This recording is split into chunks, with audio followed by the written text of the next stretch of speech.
أعوذ بالله من الشيطان الرجيم بسم الله الرحمن الرحيم نحمده ونصلي على رسول الكريم وعلى آله الطيبين الطاهرين واللعنة على أعدائهم من أول دهر إلى أبد الآبدين أما بعد بسم الله الرحمن الرحيم ولمن خاف مقام ربه جنتان۔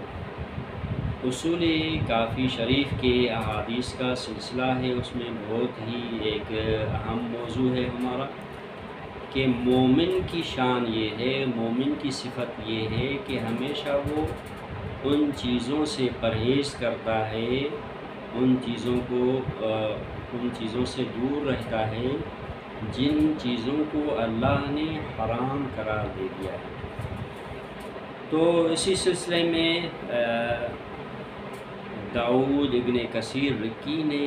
حضرت امام جعفر صادق علیہ السلام سے اس آیے مبارکہ کی تفسیر کے بابت پوچھا کہ اللہ فرماتا ہے وَلِمَنْ خَافَ مَقَامَ رَبِّهِ جَنَّتَانِ، جو بارگاہ عزتی میں پیش ہونے سے خوف زدہ ہوا اس کے لیے دو باغ ہیں۔ مولا اس سے کیا مراد ہے؟ بارگاہ عزتی میں پیش ہونے کے وقت خوف سے کیا مراد ہے؟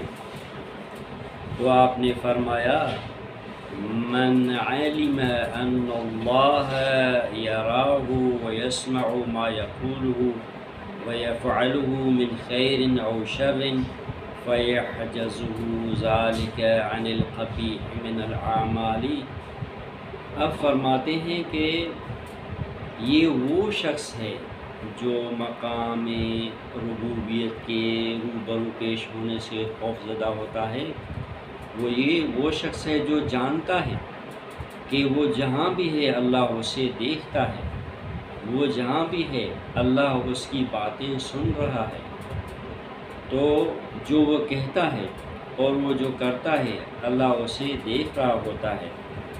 اب وہ برائی کر رہا ہوتا ہے تب بھی وہ اللہ کی نگاہ کے روبرو ہے، یا بھلائی کر رہا ہوتا ہے اللہ کی نگاہ کے روبرو ہوتا ہے۔ اب یہ اس کا عالم ہونا کہ اللہ میرے ہر فعل کا گواہ ہے، اللہ میرے ہر کام کا شاہد ہے، اللہ مجھے ہر جگہ دیکھ رہا ہے، میں کون سا اچھا کام کر رہا ہوں اللہ مجھے دیکھ رہا ہے،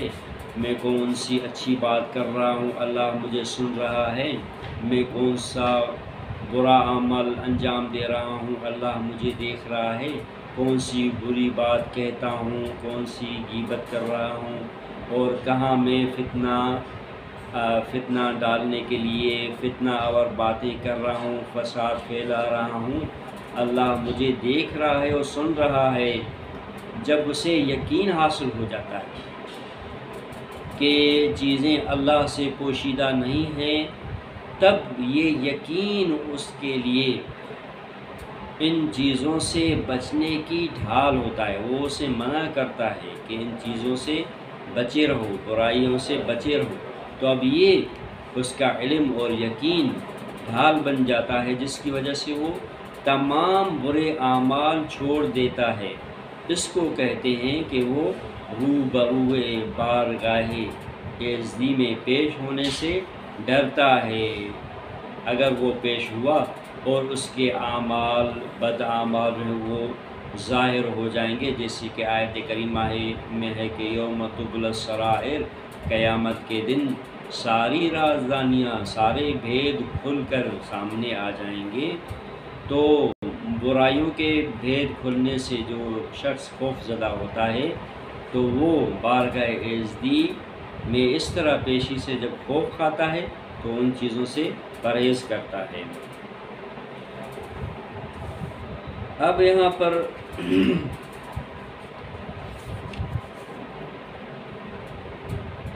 سلیمان ابن خالد نے بہت ہی ایک عمدہ سوال دہرایا ہے امام جعفر صادق علیہ السلام کی خدمت میں۔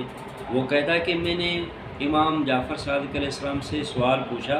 اس آیہ کریمہ کی تفسیر وَقَدِمْنَا إِلَى مَا عَمِلُوا مِنْ عَمَلٍ فَجَعَلْنَاهُ هَبَاءً مَنْثُورًا، کہ اللہ فرماتا ہے کہ ہم نے مجرموں کے اعمال کو دیکھا، ہم مجرموں کے اعمال کے ہاں آئے اور ان کے عملوں کو اڑتا ہوا منتشر غبار قرار دے دیا، یعنی ان کے سارے اعمال کو باطل قرار دے دیا۔ تو سلیمان نے کہا کہ مولا اس کی تفسیر کیا ہے؟ تو آپ نے اس کی تفسیر میں ایک فرمایا کہ دیکھو، جو لوگ مومن ہیں، جو لوگ مسلمان ہیں، ان کے اعمال نیک ہیں، وہ نمازیں پڑھتے ہیں، وہ روزے رکھتے ہیں، وہ حج بھی ادا کرتے ہیں،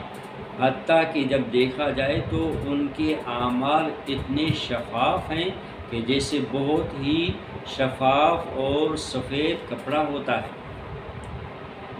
لیکن جب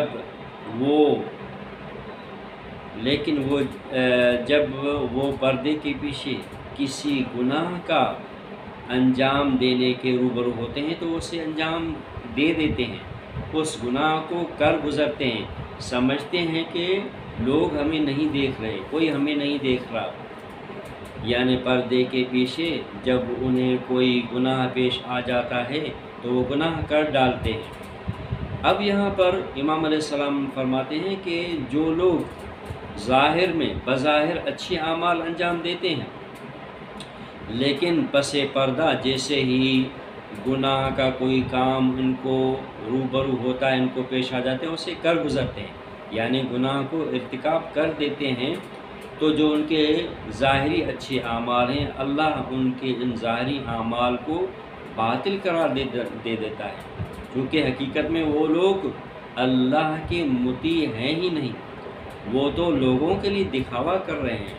وہ یہ سارے اعمال لوگوں کے لیے کر رہے ہیں، اللہ کے لیے نہیں کر رہے۔ اگر اللہ کے لیے کر رہے ہوتے، اللہ کی معصیت سے خوف کھا رہے ہوتے، اللہ کی معصیت سے خوف کھاتے ہوئے اللہ کی اطاعت انجام دیتے ہوئے اعمال انجام دے رہے ہوتے تو تنہائی میں بس پردہ بھی اللہ کی اطاعت کرتے، وہاں اللہ کی معصیت نہ کرتے۔ اس موضوع کے متعلق اور بھی بہت ساری احادیث ہیں۔ وما علینا الا البلاغ المبین۔